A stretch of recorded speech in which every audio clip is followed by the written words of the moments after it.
Thank y'all for joining me this Thursday afternoon.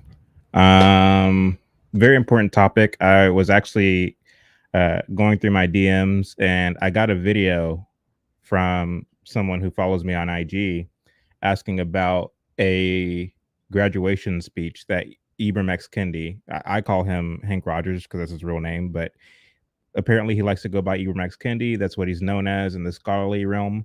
And that's what a lot of people who, call themselves anti-racists call him. Probably your children, if they're in a public school, they probably came across one of his books, more notably Stamped from the Beginning, a kind of pseudo history of the American of our country. He's more in line with your Howard Zinns of the world. Howard Zinn wrote People's History of the United States of America, where he took a lot of liberties and bent the truth so as to fit his own narrative and his own premise, namely that America is a disgusting, vile, racist country, a colonizer country. Um, Whoops. I'm not sure what happened there, but I'm going to keep rolling. But anyway, Ibram X. Kendi, Hank Rogers is one of these people um, who I believe is parasitic in that, he comes off intellectual, he comes off, eloquent in some people's eyes. And because of this, you have a lot of school districts buying his books, teaching this to your children, with the hope of bringing about some kind of positive change in the world. But the reality is that the net result of the teachings of people like Hank Rogers is more detrimental than it is beneficial. In fact, I would say that it's not beneficial in any respect. The only way in which it would be beneficial, or it could be construed as beneficial, is if people are learning what not to believe. That's the only way in which I believe that his work is beneficial. Giving a clear picture of what not to do, what not to believe. That is the only respect in which I would say that Ibram X. Kendi's work is beneficial. Let me try to fix this camera. Bear with me one moment.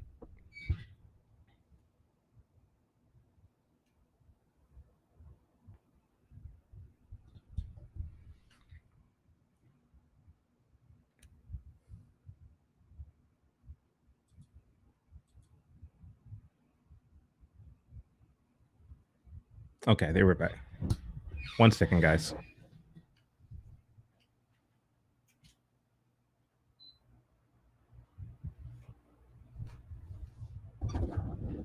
All right, sorry about that.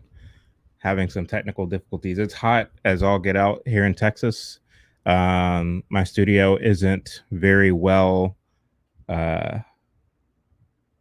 well insulated, and so I'm having to kind of deal with the heat in here. I have a fan going. It's actually like a cooling fan that takes water and ice and all the things to keep the temperature in here nice and cool. But for some reason, I had it on a setting of 1, so my camera overheated.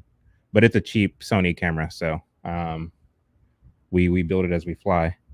So anyway, I wanted to talk about intellectuals and their toll on society.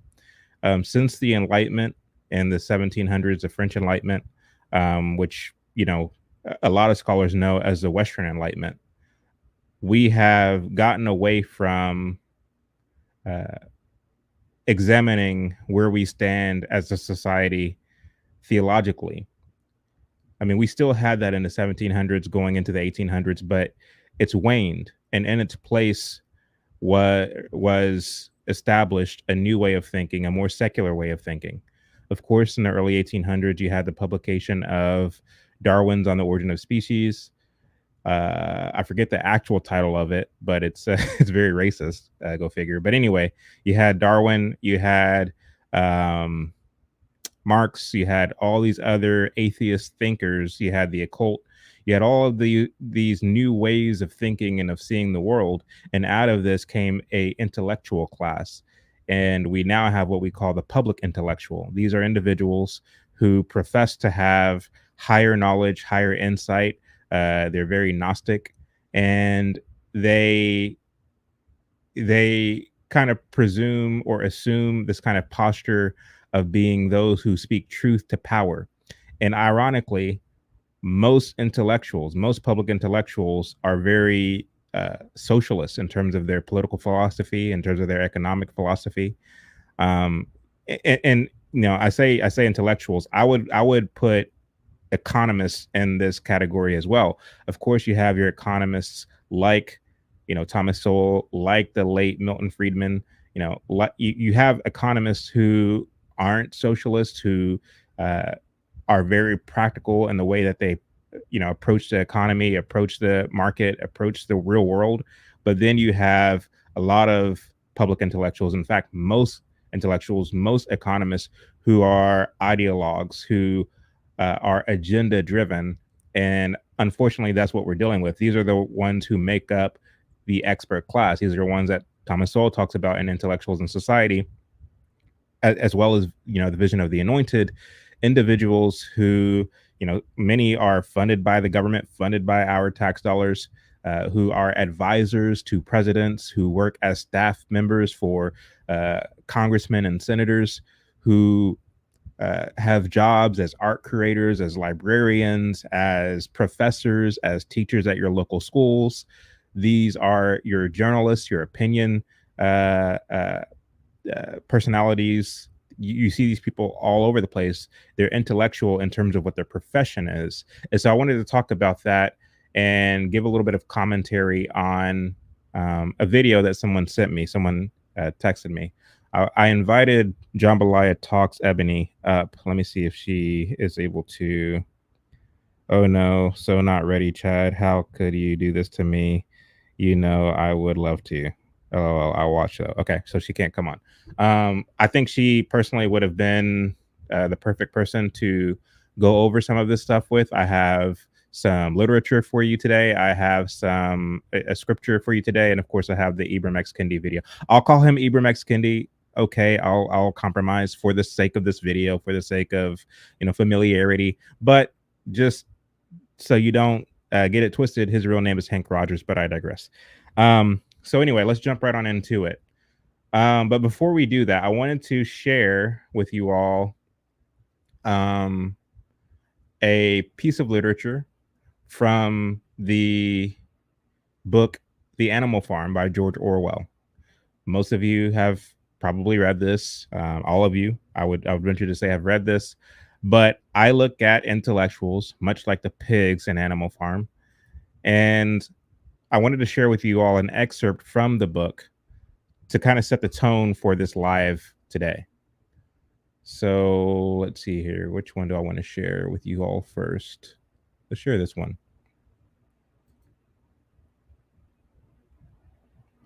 All right. So this is from Animal Farm, and it reads as follows.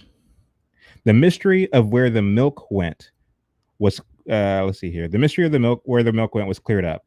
It was mixed every day into the pig's mush.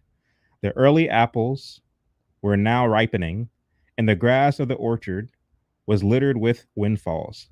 The animals had assumed, as a matter of course, that there would be shared out that they would be shared out equally. One day, however, the order went forth that all the windfalls were to be collected and brought to the harness room for the use of the pigs. At this, some of the other animals murmured, but it was of no use. All the pigs were in full agreement on this point, even Snowball and Napoleon. Squealer was sent to make the necessary explanation to the others. Now, question: why would the pig or the rest of the animals on the farm? And to give you all context, I mean, not that I feel like I should, because I feel like everybody read this book in grade school, but I will do it for the sake of this video. To give everybody context, there was a farmer named Jones who ran the farm. Now, the pigs, because they were socialists, communists, decided to overthrow Jones and run him and his family off of the farm. And they then occupied the role of hierarchy, of leadership on the farm. Now, it wasn't just them who ran Jones and his family off the farm. It was also the other animals. Why would they do this? Well, one pig decided to speak very eloquently, very passionately about this new day of equality, of fairness, of equity, of socialism. He sung the praises of socialism The other animals on the farm were inspired, and they all got together and they overthrew Jones and ran him off, and they established the pigs as the new leaders of the farm. Now, in this paragraph that I just read, and I'll continue here in a moment, you see that there was an expectation from the rest of the animals on the farm. What was that expectation? It says, the early apples were now ripening, and the grass of the orchard was littered with windfalls. The animals had assumed, as a matter of course, that these would be shared out equally. They assumed that the milk and that the apples will be shared out equally among the animals on the farm. Now, why would they believe that? They believe that, of course, because the pigs told them as much leading up to the overthrow of Jones. So all the animals, because they believe the intellectuals, right? Because they believe the pigs, that if you go our way, if you do what we do, if you vote how we tell you to vote on climate change, if you vote how we tell you to vote on racism, if you vote how we tell you to vote on civil rights, if you vote how we tell you to vote on every matter under the sun, then the result of this will be equality. The result of this will be equity. The result of this will be a just society, right? That's what the pigs promised. So naturally, the animals believed it. They did what they were told. They overthrew Jones in pursuit of the pigs. And so they believed that they would get an equal share of the apples. But that wasn't the case. It says, one day, however, the order went forth that all the windfalls were to be collected and brought to the harness room for the use of who? The pigs, the intellectuals, the expert class, the hierarchy. At this, some of the other animals murmured, but this was of no use. All the pigs were in full agreement on this point. Even Snowball and Napoleon. Squealer was sent to make the necessary explanation to the others. Now, it's interesting to me that it says even Squealer and even Napoleon and Snowball were in agreement to this. Think about your favorite politicians, right?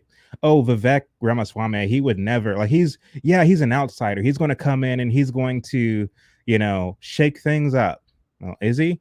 Because if you look into his background, you'll find that he's just as establishment reinforcing as a lot of your, traditional run of the mill career politicians.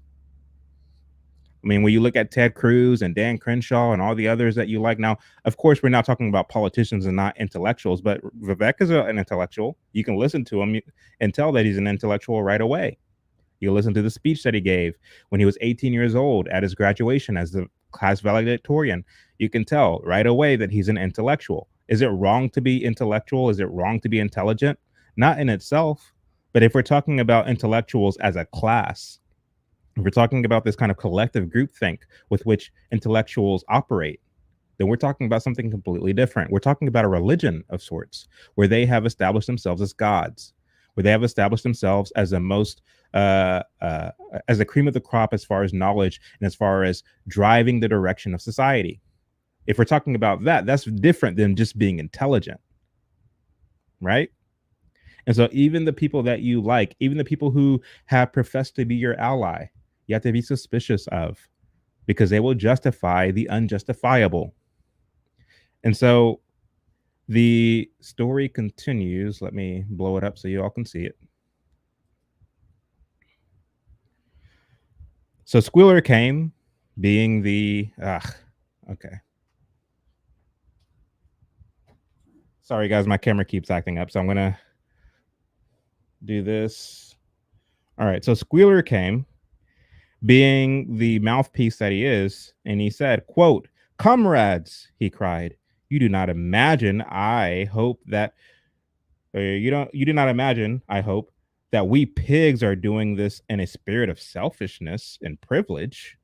Many of us actually dislike milk and apples. I dislike them myself. Our sole object in taking these things is to preserve our health.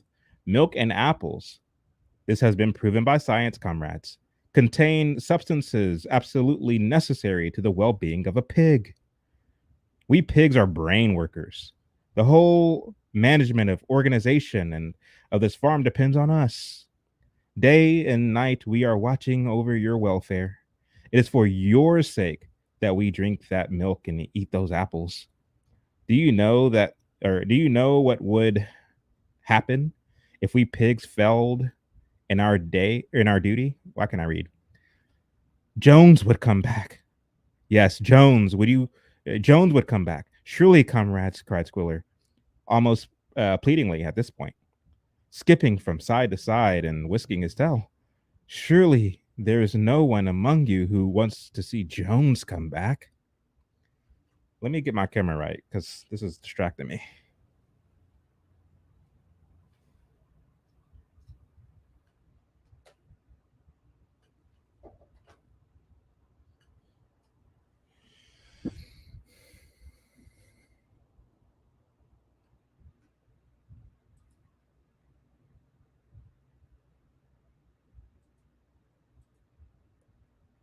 Okay,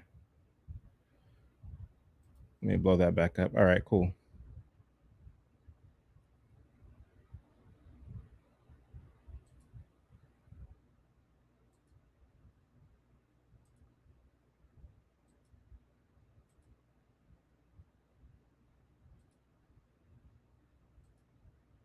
Yeah, I'm not sure what's going on with this camera, but so you saw it here. Let's see. Let me. Should I read that again? No, y'all got it. Says the whole. So Squealer says that the whole management and organization of this farm depends on us. We are the brain workers. Day and night, we are watching over your welfare. It is for your sake that we drink that milk and eat those apples.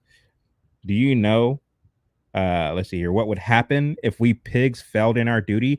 Jones would come back. Yes, Jones would come back. Surely, comrades, cried Squealer, almost pleadingly at this point, skipping from side to side and whisking his tail. Surely there is no one among you who wants to see Jones come back. Surely there's none of you who wants capitalism. Surely there's none of you who want to see, Christians and uh, fathers in the home and mothers doing, what I mean, their duty and being upstanding role models for their children and for their daughters. Surely you don't want that to happen. Surely you don't want your abortion rights taken away. Surely, you know what I mean? The list goes on and on and on and on. And so the intellectuals are there to justify the unjustifiable. And they scare you with, uh, I mean, you see it with Obama, for example, who, when giving a speech in 1995 at, I think, the Oxford Library, I think it was Oxford Library. But anyway, he was giving a speech and he opened it up for Q&A, and then a young lady asked from the audience, what did you do to get so many people out to vote in Chicago? And he said, well, what we did is we went around and we knocked on people's doors and we told them that if you don't vote, somebody's going to take away your welfare. Again, these same scare tactics. Now, there's a lot of um there's a lot that undergirds him saying that. There's a lot of preconceived notions that undergirds him saying that. The whole concept of somebody's going to take away your welfare, that's predicated on this fact that the person who he's speaking to believes firmly that their livelihood depends upon dipping into the largesse of the government. That without welfare, that without food stamps, that without a monthly check and their rations, that they won't be able to make it, that they won't be able to feed their children, that they won't be able to have shelter and clothing and things of this nature. So their livelihood depends on the government. Their livelihood depends on the pigs. Their livelihood depends on the intellectual. That without somebody doing something for them, there's no way that they can make it in life. Meanwhile, people who drop out of school in the 7th grade are making 6 figures by the time they're 30 years old because they work and they grind and they hustle and they make an honest living. And so you can't tell me that making a living by virtue of your own merit and your own volition is hard, because there's other people who are doing it who don't have the education, who don't have college, who don't have, great skills and things of this nature. I wasn't especially gifted in school. I mean, I did great on tests, but when it came to schoolwork, I was terrible at schoolwork. but I managed to start my own business and do quite well for myself. And so for me, if you ever wonder, well, why isn't Chad as sympathetic and doesn't why doesn't Chad have as much empathy when he talks about like welfare and equality and things of this nature? I used to be homeless at one point. It wasn't for long. I was homeless for a few months, but you know what I mean? Making minimum wage, being homeless, all those things, like I've experienced that. And because I didn't want to experience that long term, I made decisions to put me on track to become a successful man. And so if I can do it, anyone can do it. And so when I talk, I'm not speaking dismissively of people. I'm speaking dismissively of attitudes that people have that put them in a tough spot, in a long, prolonged tough spot. My hope is to encourage people to take advantage of opportunities to make a better living for themselves. Now, intellectuals will never tell you that because they want to change society. They believe it's on them to change society, to change the infrastructure under which people live. They don't encourage personal responsibility. And so that's how you know that they're frauds. A fraud's not going to tell you about personal responsibility. They're not going to tell you to pick yourself up by your own bootstraps. They're not going to tell you to go learn how to fish, proverbially speaking, or they're not going to tell you or give you any kind of practical means by which to become successful. Why? Because they don't know. They don't even know. Can you imagine Cornell West doing an honest day's work with his hands, building something? Can you imagine Eber Candy doing an honest day's work, even working as a barista at Starbucks? That's not to say that that's easy work. I mean, that's hard work too. It's dignified work too. But can you imagine the intellectual doing that? Can you imagine Noam Chomsky working as a carpenter on a construction site? You can't imagine. You can't see that. You can't see that at all. The smartest people that I know don't merely have a job working, just doing brain work. A lot of people that I know have practical skills. They know how to use their hands, but they can also understand and dissect very complex ideas. So again, this whole concept of we have an intellectual class. I mean, of course, this is fiction, Animal Farm, but it plays out in reality as far as our public intellectuals are concerned. I can't imagine any of them doing an honest day's work at all. Squealer continues, or he actually, yeah. So he said, you don't want Jones to come back. And then it goes on the story. Now, if there was one thing that the animals were completely certain of, it was that they did not want Jones to come back. When it was put to them in that light, they had no more to say. The importance of keeping the pigs in good health was all too obvious now. So it was agreed without further argument that the milk and the windfall apples, and also the main crop of the apples when they were ripened, should be reserved for the pigs alone. So what does that tell us? Now that we've established, now that we've cleared the air, that the pigs in fact need the apples, they need the milk because they're the brain animals. There's no more argument. Okay, now it's settled. We're going to give them the apples. We're going to give them the milk. We're going to give them the best because they need it in order to keep society functioning. Because God forbid that abortion is now illegal. God forbid that, we remove a lot of these communists from the ranks of our government. God forbid that we do all that because we don't want for America to be a true meritocracy.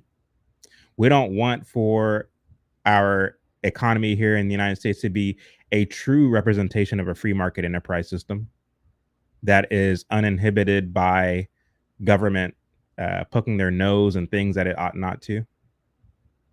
We don't want for people to truly take control of the education of their own children. So we may as well leave the Department of Education intact so that the government and the state can train our children on how to be good statists. And because of that, we must continue funneling tax dollars to these people, these intellectuals, these social engineers, as it were, because only they have the answer for what makes for a good society, for what makes for a prosperous society. So, again, a lot of wisdom in George Orwell's Animal Farm. And I just wanted to read that or share that uh, to kind of set the tone for who it is we're talking about when I say that these public intellectuals are parasitic. So before I move on, I wanted to read some of your comments. Leatherface says, let's go. Let's see. The Philosophist, I wholeheartedly agree with the title's premise. Leatherface again. I was like Chad said he was going to go live daily. Where is this dude? So about that, I had every intention of going live daily. That genuinely was my intention, but life just kind of happened with my business. We've been very busy at the once summer died down and we got into the fall. It's not fall yet, but once we got into August, a lot of work that my company had pending, a lot of quotes that we had sent out were accepted all at once, it seems, and so we've gotten very busy. I'm also, of course, helping with another movie that is being made. So between those two things, and then of course my family, and other things that I have going on, just have been way too busy. So, but I'm going to try to, as much as I can, squeeze in a live or two per week. I think that's more realistic than going live every day. But once I get back down to, not having as much on my plate, uh, I will be doing lives daily. So let's see here. Jamaliah Talks, who stood me up today. She says, Shalom, brother. To be fair, I only asked her like 5 minutes before I went live. So, um, so I'll allow it just this once. Let's see. Ibram X is a pseudo intellectual who impresses the low level info crowd and those who praise the gnosis or gnosis. Is it a O or ah? The gnosis, but never seem to gain wisdom. Very, very, very well put. Let's see here. Got a lot of comments here, so I won't be able to read all of them. Okay, so let's get into this video that someone sent me of Eber Candy talking about the role of the intellectual in our society. So let's go here and we'll do that. And then we'll do that. Truly an honor to stand before you. Of course, I'd like to thank President Fox for inviting me to speak. I'd like to greet UF's Board of Trustees. I'd like to climb a huge mountain. I replied, I've already climbed. You may know it as Mount McKinley. As a mountain the natives call Denali. Be kissing the beautiful blue sky. From the city center, you can see the highest. Okay, so here, and I watched a little bit of this. I just didn't want to bore you all with the opening of this garbage speech. But he's talking about him going to give a speech in Alaska, and he was, my camera's about to die again. This is ridiculous. All right, so he was talking about giving a speech in Alaska, and while he was there, he was looking upon a mountain, and he was asked by the tour guide if he ever climbed a mountain or whether he wanted to climb a mountain. So just to give you a little context. Peak in North America, a mountain the natives call Denali. You may know it as Mount McKinley. As we gazed up at the mountains one day, my host asked if I had ever had a desire to climb a huge mountain. I replied, I've already climbed a huge mountain. I climbed one of the highest mountain peaks in the world, the doctoral process. So I'd like to greet all those courageous climbers who trekked up the mountain that is the doctoral process. I'm so happy to be standing here at this mountaintop with you and with your families and with your friends and your doctoral advisors who pushed you and pulled you along the way. As you stand at this Okay, so again, with that analogy, I guess he's giving the uh, he's giving the kind of impression that having a doctorate's degree or doctoral degree is a very prestigious thing, and you should consider yourself so blessed to be among the PhDs of the world, the intellectuals of the world. And again, like when you look at the state of American education today, when you look at the state of you know what I mean, uh, the professionals today and the schooling that they get, it's nothing exactly to write home about. When you look at the papers, the dissertations, so on and so forth, the essays of your average college student today, here in 2023, you see better writing from eighth graders 50 years ago, 100 years ago, right? And so, again, what y'all call education today isn't exactly something to write home about. And so, the fact that you have Eber Candy sitting up there talking about, getting his doctorate's degree is similar to climbing the highest mountain in the world, or it's better, he would say, than climbing the highest mountain in the world. That tells me everything I need to know about him. I've seen guys dig a ditch, not a ditch, but dig holes in the ground with nothing but shovels. I've seen this with my own eyes, and to me, I think that is more impressive than getting your doctorate's degree. I'm not saying this is a hater. I'm not saying this is someone who's jealous that I don't have a doctor's degree. I haven't even gone to college.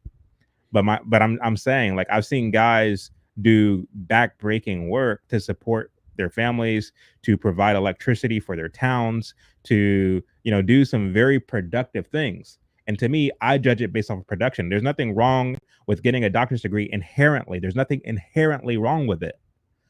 But comparatively speaking, do I trust the individual who has the knowledge and the wherewithal to generate power and electricity for an entire town? Or do I trust the intellectual who gets their doctorate's degree and goes and lectures? I would put my money behind the former.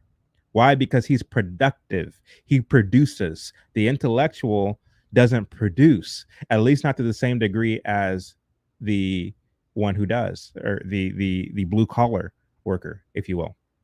But let's continue.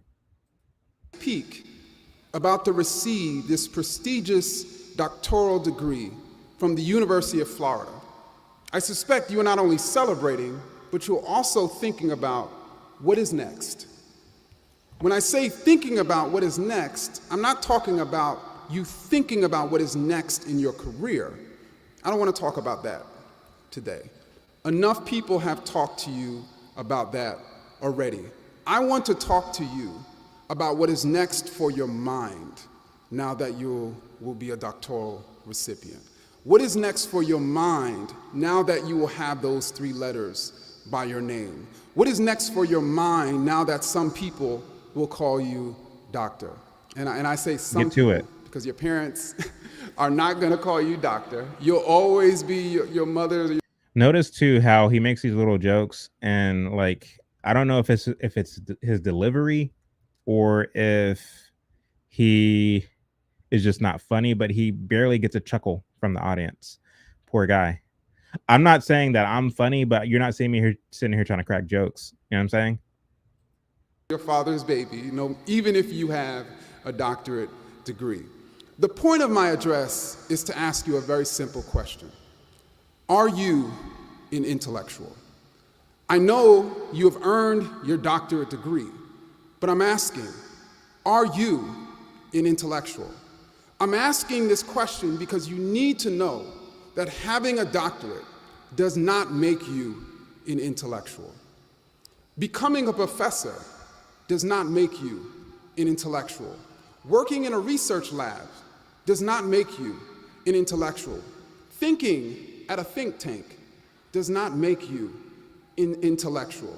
It is so embarrassing, but there are doctorates who are not intellectuals. Just like there are MDs who are not healers, just like there are JDs who are not about justice, just like there are reverends who are not about God. Isn't that a tragedy? A tragedy walking, a reverend who is not about God. Isn't that a tragedy walking? A JD who is not about justice. Isn't that a tragedy walking? An MD who is not a healer. Isn't that a tragedy walking? A doctorate holder who is not an intellectual. Do not become that person. Today, you are joining an illustrious academy of doctoral recipients. But I wish he would get to like what he thinks an intellectual is. He's gone on for 5 minutes saying what an intellectual is not. Please tell me what an intellectual is. I don't know if like whenever they are called upon to give these addresses at these graduations, whether they're giving a certain time frame, and because he is so empty in terms of knowledge and wisdom, he takes 5 minutes to explain something that can be said in 2 seconds. So he tries to fill up that time as much as he can, but it's like, okay, imagine a tragedy walking, somebody who is a MD but isn't a healer. It's like, dude, get to your point. What is an intellectual? I'm very curious to know at this point. talk to you today about joining an even more illustrious academy of intellectuals. No doctorate degree is required to join the Intellectual Academy. This is an inclusive academy with all types of people coming from all types of backgrounds. There are people with only a GED in this Intellectual Academy. There are incarcerated people in this Intellectual Academy. There are homeless people in this Intellectual Academy. There are poor people in this Intellectual Academy. So when I say intellectual, I'm not referring to someone who knows a wealth of information. All of you, I'm sure, know a lot. You know a lot about your discipline and your field and your research. Otherwise, you wouldn't be here waiting for me to finish this speech so you can get your degree already and go to dinner. You know, I've sort of learned the hard way that standing between... Okay, another thing. Again, his jokes aren't quite landing with this crowd. I don't know if it's just a tough crowd or what, but again, like you're taking forever to make a basic point. Okay, got it. You said that an intellectual isn't merely somebody who has a doctoral degree. It is anybody, you know, who is intelligent or, you know what I mean, who is an activist or whomever, whether they are in prison, whether they're homeless, whether they, you know, whatever the case may be. Um, got it. But why did it take you 10 minutes to make that point? Genuine question. Students and their degrees is unwise, and standing between American families and their food is really unwise. But please bear with me. I do not measure a person's intellect based on how much a person knows. I do not consider myself an intellectual because I know a lot about American history. How much you know... You don't know a lot about American history. Stop patting yourself on the back. You don't know a lot about American history. You know what your Marxist, white, and Jewish professors told you. If that. You know what you read from Howard Zinn's book, A People's History of the United States. That's what you know. You don't know about American history. If Eber Candy were to come on this live right now, and him and I were to have a debate on the history of the United States, he wouldn't know half the stuff I'm talking about. And I'll be able to tell him what he's about to say before he even says it. So stop capping. You're sitting up there with this gown on, talking about, you know what I mean? I know a lot about American history, but that in itself doesn't make me an intellect. Chill. Like, the fact is, when you listen to this man talk, there's really not a lot between the ears at all. And I'm not saying that to be ugly. I'm not saying that to demean him. I'm saying that because it's obvious. Anybody can see it. My 10-year-old son knows more about American history than this guy. You are an activist with an agenda who's paid to push that agenda. And you're doing that under the guise of intellectualism. That's what's going on. You're doing that under the guise of a professor. Meanwhile, the degree you got is an affirmative action degree. Nobody takes you seriously. The only people who take you seriously are woke white people who are heading up these public school administrations And because they share your agenda, they're buying your books in bulk in order to poison the minds of the children who are under their control, who are under their responsibility, the teachers' unions, and so on. That's the only reason you're even relevant to begin with. Most people might not call it out, but I will. Meanwhile, you're lecturing and berating these poor people who are, you know what I mean, about to get their degree. You're beating them over the head on what it means to be an intellectual. Again, the class that you're a part of, the ilk that you're a part of, isn't this illustrious, prestigious thing that you're making it out to be. It's not. It just isn't. Your ilk of people are parasitic to Western civilization. Your ilk of people doesn't build, doesn't produce, it destroys. It destroys. And this is what, George Orwell, this is the point that he was trying to make in Animal Farm. All the animals on the farm were productive. They were all productive in their own way, doing something that brought life and vitality to the farm. But then the intellectual came along. Then the brain worker came along and poisoned the minds of the animals on the farm. And then with their rhetoric, with their charisma, with their charm, they were able to kill the spirit of these animals to the extent where the farm was just not productive anymore. It had no vitality to it anymore. This is what happens in society. When you read Ayn Rand, right? When you read Atlas Shrugged, where I think it was John Galt worked at a factory. The factory was productive, and then the intellectuals came along and said, "Look, we're going to do this from each according to their ability to each according to their need." Philosophy. We're going to do that. We're going to implement that. And of course, the workers thought it sounded great. They thought it sounded amazing. And they implemented it. And then what happened? The workers who were the most productive, the workers who were the most ambitious, they died on the inside because they felt that they were doing all this producing and they weren't getting anything in return for it. And so it killed the spirit of the factory, and the factory met its fate, which was complete and utter just annihilation. That's what ended up happening to the farm, or to the factory. And so, of course, I keep bringing up fictitious examples, but this is what happens in society. It happened in Russia. It happened in Cuba. It's happening here as we speak. The intellectual has a role of destroying. They are destroyers. Whenever the serpent came to Eve in the garden, he did so under the guise of what? Intellectualism. He tried to intellectualize what God said. He didn't surely say that you would die. He didn't say that you would surely die. You see how intellectuals like to play fast and loose with the facts so as to impress upon the individual to rebel, impress upon the individual to stop being productive, to drop their tools and to leave and to strike and to do all the things. That's not to say that the old guard, if you will, that's not to say that the establishment is perfect in all of its ways and that we should succumb and bow down to, that which the intellectuals are protesting against. That's not to say that.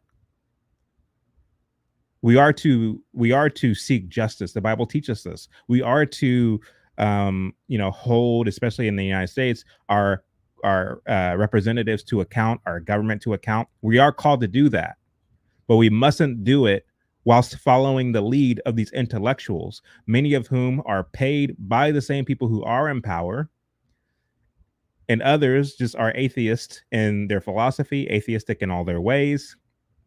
The ideas that they have, they might be correct in calling out some of the injustices, but their program, their resolution, their resolve is just as erroneous as that which they're trying to establish or replace, that which they're trying to criticize. It's no better. Folks, I do apologize for the fact that my camera keeps acting up. It's never done this before. I might need to take it in to get repaired, but I'm going to keep playing this video. Has no bearing on how much you are an intellectual. I define, and many others define, an intellectual as someone with a tremendous desire to know. Intellectuals have a tremendous capacity to change their minds on matters, to self-reflect, to self-critique. Intellectuals are only governed by one special interest, and that special interest is rarely self-serving. And that special interest is finding and revealing the truth. All of you will be getting your doctoral degrees, but how many of you have a tremendous desire to know? How many? I mean, that all sounds good, but it's not the case. That's not the case at all. That's not how it's worked out at all. I mean, if you read, hold on, everything that he's saying, I have to fix this. Come on, bro. This is ridiculous. Okay. Everything that he's saying sounds good, but it's not the reality. It's not the way it's worked out in reality. Anytime that you look at these self-described intellectuals, anytime you listen to what they have to say on any given subject, you'll find that they are very ideologically driven. They are very driven by agenda. When you read his book, Stamped from the Beginning, or Anti-Racism, when you read these books, what you find is that he does have an agenda. That he is a Marxist by his own admission. I can share the interview with you where he talks about, capitalism is inherently racist, and the only way to fix capitalism is with socialism. So he's admitting that he's a Marxist.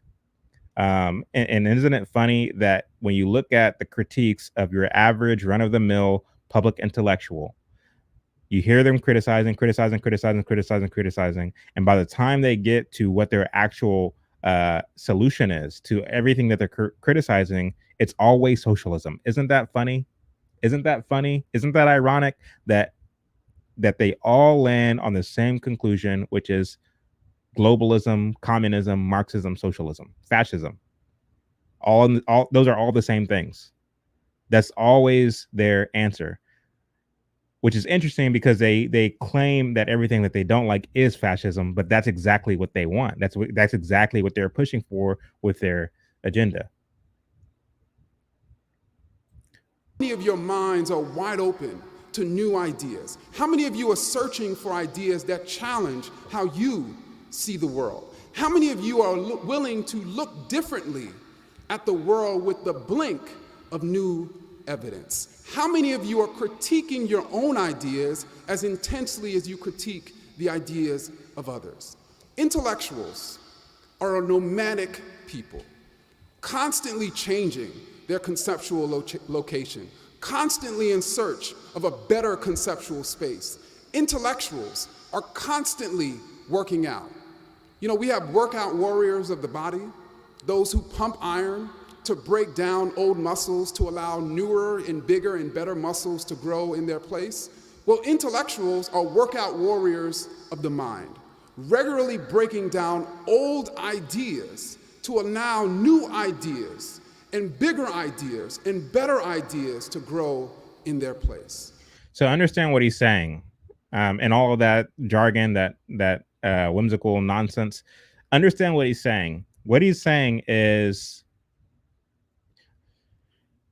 his utterances and his rhetoric is predicated on the notion that there is no God. Understand that first and foremost before I say what I'm about to say. He's starting from the premise that there is no God. God doesn't exist. We are, but we are matter. We are the remnants of dust from a star that exploded, that landed in the ocean, and that over billions of years finally evolved into human beings. That's what we are. There's nothing special about us. We're not made in God's image. We are animals. We are just like a dog or a cat or a parasite. That's all we are, right? And because of that, we have to depend upon the best and brightest among us, the most intellectual among us, because only they can lead the way into the future and thus lead us, the way to utopia and nirvana. That is the premise from which he is starting. And so their challenge, the challenge of the public intellectual is this little thing here. This is what they don't like. They don't like this because this is what rivals their ideas. This is what rivals their agenda. This is what rivals their philosophy. This is what rivals the economy that they or that they praise. This is what rivals everything that they talk about. They're trying to do away with this, right? And so I trust that. Like I trust the thing I just showed you. I trust that. I trust the one that book speaks of. I trust God. I trust Christ. Right. I trust the Messiah. All my trust is in that. When it comes to the way that I father, when it comes to the kind of husband I am, the kind of employer I am, when it comes to, and of course I don't do all those things perfectly, but as far as guidance, as far as knowledge, as far as wisdom, as far as anything is concerned, I look to that. I look to that, and look to the Holy Spirit, which affirms that. That's what I look to, right? The intellectual is asking you to not look to God, to not look to the scriptures, but to look to them. They're asking you to depend on them for a better future, for a brighter tomorrow, right? What did John Dewey say when he was trying to push the idea of public school education? He said that we should be training children not for our world, not for the world of the past. This is a direct quote, but for their world, the world of the future. He says that we're supposed to be preparing children for the world of the future. Now, that sounds good. That sounds harmless. But then when you begin to think, you realize, well, hold on. You're asking me to trust you in your vision of the future. Well, how do you know what the future looks like? Are you psychic? Do you have some kind of pristine knowledge? Have you gazed into the future and saw what it would look like? Man, I wish I had those powers. Oh, I don't have those powers? Oh, but you do? Oh, so you want me to trust you and trust your program and trust your ideology, and that if I go your way, I can be a part of that future that you speak so highly of? And so again, it does take faith to believe what intellectuals say. It does take faith to believe in the vision that they're laying out. It just does. In the same way that it takes faith for me to believe the God of the Bible, to believe in the salvation that was given to me by the work of the Messiah, it takes faith for me to believe that. And I believe it wholeheartedly. The atheist might make fun of someone like me. Oh, you believe in in a God because you're intellectually weak and this, that, and the other. They might make fun of folks like me, but the fact that you are subject to the intellectual class and you look up to people like Neil deGrasse Tyson and you look up to people like Bill Nye, the pseudoscience guy, and you look up to people like Eber Candy and Noam Chomsky, and you believe what these guys are saying in terms of their version of the future, shows that you have just as much faith as me, only you believe in the wrong things. That's what's really going on. And so the question isn't whether there is faith or not faith. Everybody has faith. The question is, what do you have faith in? The public intellectual of today asks you to have faith in them. I say no. I say no, thank you. I say no, thank you. I'm done with this Eber Candy speech, so I'm going to go ahead and drag that off the screen. And I wanted to share some more things with you all. Let's see here. Take that off. Get off my screen. All right, so I wanted to share with y'all some of the word from God. Let's see here. If you have your Bible, turn with me, please, to James chapter 3, starting in verse 13.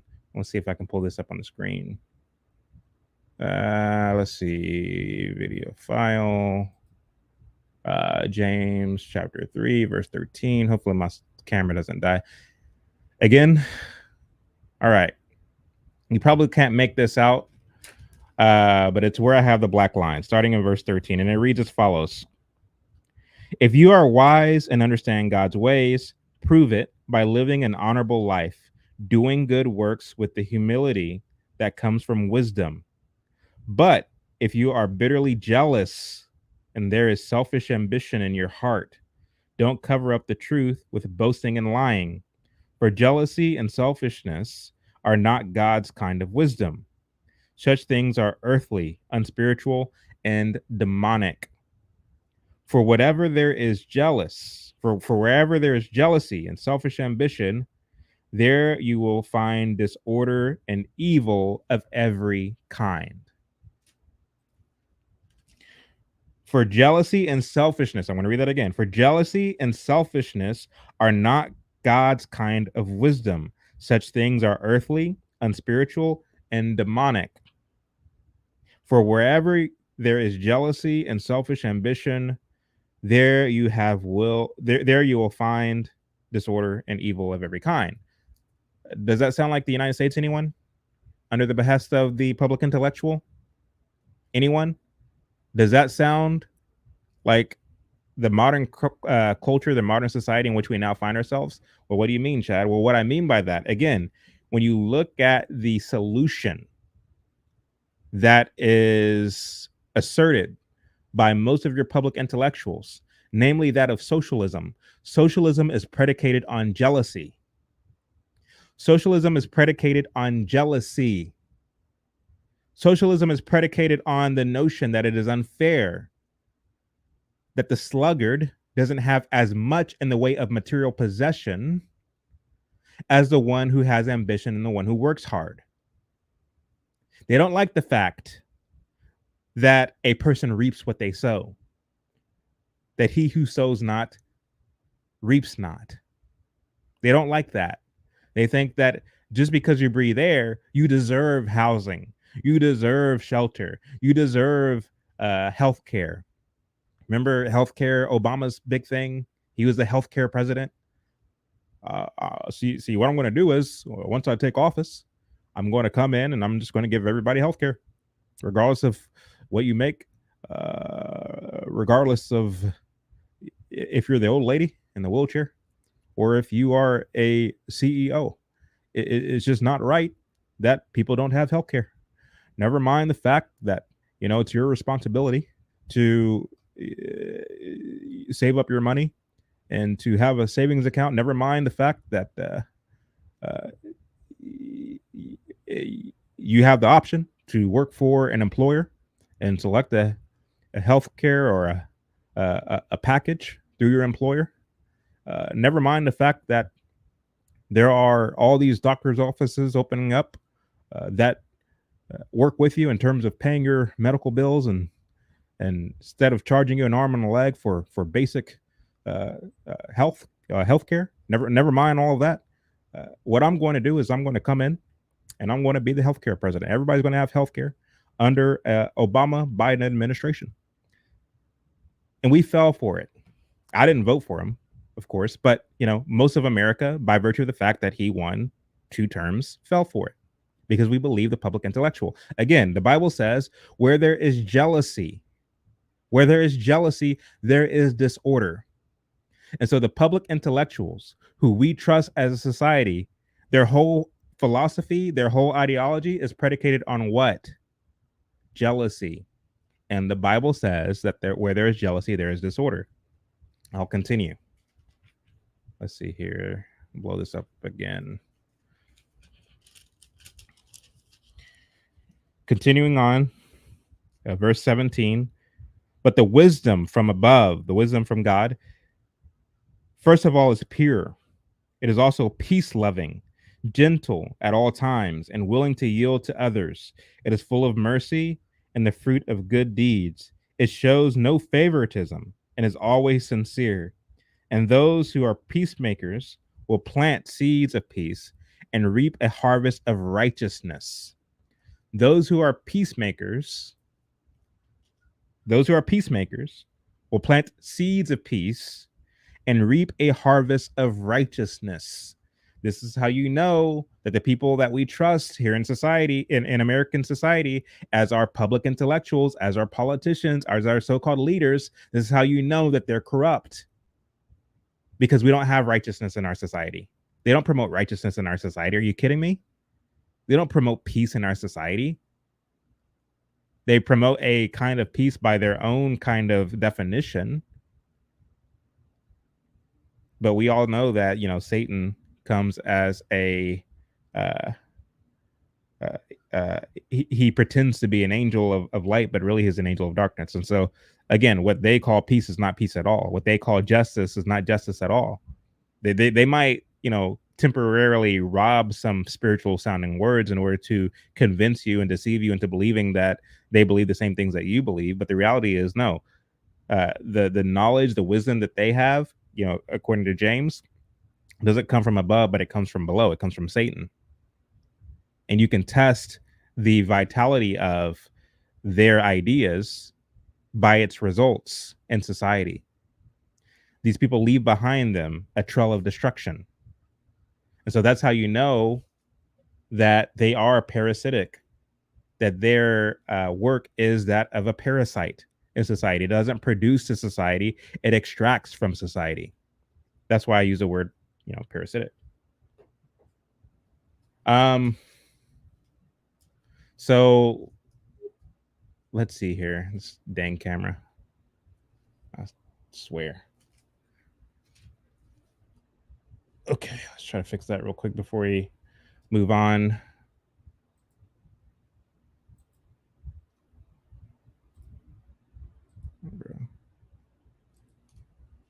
All right. So lastly, what I wanted to read with you all, because I made this comment just a moment ago that basically said that these public intellectuals, they don't produce, they don't add anything of value to society.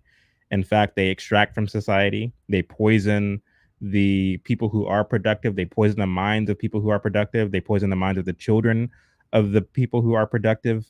They serve to society. Their service to society is that of parasites and not that of individuals who add value. And Thomas Sowell talks about how ironic it is that these people, they get away with the fact that they do leave behind them a trail of destruction. So I wanted to share an excerpt with you all from Intellectuals and Society. Let's see here if I have it on the screen. There it is. So here's Thomas Sowell. Let me blow that up so you all can see it. Thomas Sowell says, where I have it highlighted here at the bottom of the left page, a scientist who filters out facts contrary to some preferred theory of cancer would be regarded as a disgrace and discredited. An engineer who filters out certain facts and building a bridge could be prosecuted for criminal negligence if the bridge collapsed as a result with people on it. But intellectuals whose work has been analogized. But intellectuals whose work has been analogized as social engineering face no such liability. In most cases, no liability at all, if their filtering out of known facts leads to social disasters. That so many intellectuals could use the unattainability of personal objectivity and impartiality as a reason to justify their own filtering of facts and make their arguments seem plausible shows again that they have much intellect and much verbal virtuosity, even if they do not always have much wisdom. I think he's being a little too nice for my taste when he says that, but I'll keep reading. It says intellectuals who take it upon themselves to filter out facts in the interest of their own vision are denying to others the right they claim for themselves to look at the world as it is and reach their own conclusions. So here's the thing about Thomas Sowell that I think is worth mentioning. Let me try to blow this up. So here's the thing about Thomas Sowell that I think is worth mentioning. Thomas Sowell, I think, is being a little bit nicer than I would be. I love his analogy in comparing the engineer to the intellectual, because the engineer is dealing with hard sciences, with hard math, with things that are fixed as far as society is concerned. 2 plus 2 will always equals 4, always, right? The intellectual, on the other hand, they don't deal with the hard sciences. They don't deal with the facts. They deal with abstract ideas and theories. And so, to the intellectual, 2 plus 2 can equal 5, because it just depends on how you look at it, right? So again, this is the difference between those who deal with the hard sciences and those who deal with the soft sciences. So the intellectual can be very passionate and very forceful with their ideas as it relates to climate change, as it relates to racism, as it relates to sexism, and or anything, whatever the case may be. And they can convince by way of public opinion and public manipulation, media manipulation. They can convince a society to go their way in terms of voting for, in terms of enacting their policies and their ideas. And the result of those ideas can be very devastating for society, to be very destructive to society, where lives are lost, where jobs are lost, where the list goes on and on and on. But yet the intellectual, according to Thomas Sowell and according to reality, will never have to suffer um, the consequences of their ideas being bad. Um, and the fact of the matter is, as much as I blame the intellectual, I also blame us as a society, because even though it's true that we went their way, or the whole thing was their idea to begin with, even though that's true, we were gullible and susceptible and vulnerable enough to solidify and to validate what it is they were trying to sell with the surrendering of our votes. You know what I mean? We said yes and amen because we believed them more than we did our own gut instinct. Even, against, if you're talking about the 60s and the fact that, whilst you had all of these revolutionary quote unquote movements going on, a lot of the parents of the baby boomers said, I don't want you getting mixed up in this thing. But what did those youngsters do? What did those baby boomers do? They defied their parents. They ignored their parents, and they decided to give in to this kind of ensuing me generation, me culture, this indulgence culture. They decided to give into it. And, the rest is history. And so the fact is, yes, we can blame the intellectuals. We can blame their bad ideas, but their ideas are only as good as the public opinion that supports them. And so we have ourselves to blame as well. But the reason why I think the reason I think, Thomas Sowell is being too soft for my taste is here at the top of the right page, where he says that, let's see here. It shows that they have much intellect and much verbal virtuosity, even if they don't always have much wisdom. I don't think that they have very much intellect at all. I don't think the verbal virtuosity thing, I would say yes to that, because they're very good at convincing people to go their way. But as far as intellect is concerned, I don't equate the ability to say a thing in a way that makes sense. I don't equate that to intellect at all. What do you think, chat? Do you think that I'm missing the mark here? Do you think that or what do you disagree? Do you think these people do have intellect? Do you think that they are intelligent? I listen to somebody like a James Cone. I don't see intelligence. I listen to somebody like Eber Candy. I don't see intelligence. Following a script, saying what you're told to say, anybody could do that. It takes nothing in the way of IQ to do that. To be able to echo and to repeat things that you've heard, it doesn't take much intellect to do that. For me, when I think of intellect, I think of someone who has the ability and the capacity to think. The fact is, when you look at a lot of these intellectuals, once again, and how they operate in as a group think in terms of believing that socialism is a solution, that's not somebody who thinks. Because if you are truly someone who thinks, then you will realize that socialism isn't a bad idea, or isn't a good idea, or at least you'll be honest enough with yourself to acknowledge the pitfalls, the contradictions, the hypocrisies, the how very quickly that socialism can go awry by the mere fact that humans are going to human. Just like, just as Ayn Rand is able to very eloquently flesh out, where the more productive among the factory workers began to pull back and stop producing and stop trying as hard because they thought, what's the use? If I'm only going to get the same as everybody else and I'm working the hardest, why even work hard? So that's a human doing what a human does. If they don't feel that they're valued, if they don't feel that they are getting back a return on what it is they're doing with their own hard work and sweat, then they're just going to stop trying very hard. That's human nature. Socialism doesn't account for human nature. And so again, these are things that that a lot of these intellectuals neglect. And I would say it's because they don't have very much intellect, that they're not very intelligent to begin with. They're not very smart to begin with. Saying what you've heard from Karl Marx and from, Friedrich Engel and, all these other renowned socialists and Marxists and atheists, being able to hear what they say, believe it, and then say it to others, that's not intellect. So again, but I do like the word that he used here. He says, even if they don't always have much wisdom.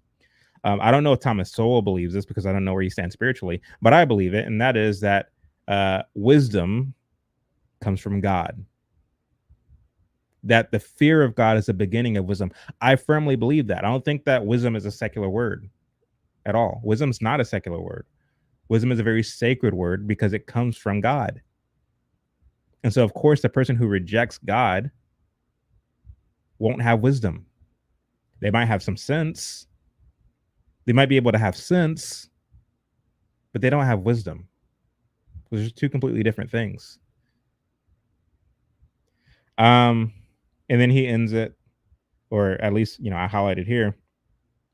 Intellectuals who take it upon themselves to filter out the facts, such as I said, with those who believe that socialism is a good idea, they factor out the fact of humans doing what humans do, in the interest of their own vision, are denying to others the right to claim for themselves to look at the world as it is and reach their own conclusions. I agree 100% with what Thomas Sowell is saying here.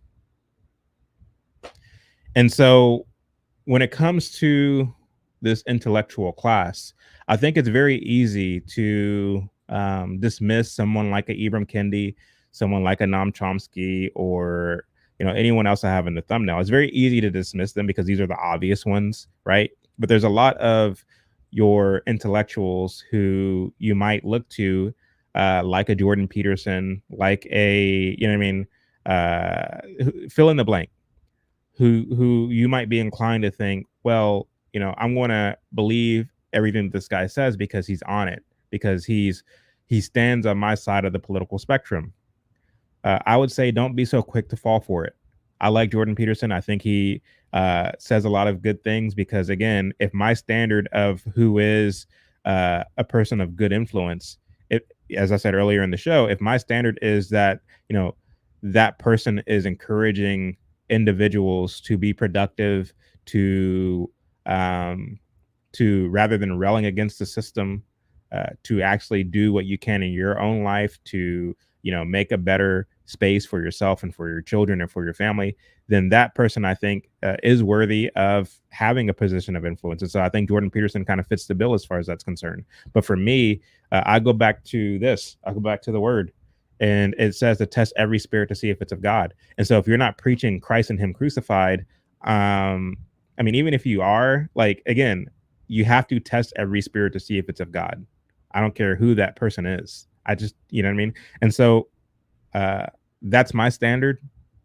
I personally believe that historically speaking, a lot of Republican intellectuals have been parasitic to society. They leave behind them a trail of destruction. What say you all? I'm going to end this video here. I'm going to read the live comments. Sorry I didn't get a chance to pull them up on screen as I was talking, so I'm going to go through the live comments after the live is ended. But if you're watching this video at a later date, I'm interested in hearing your thoughts. Please comment in the comment section and let me know your view, your take on the public intellectual class. And until next time, I will see you all later. I love you and God bless.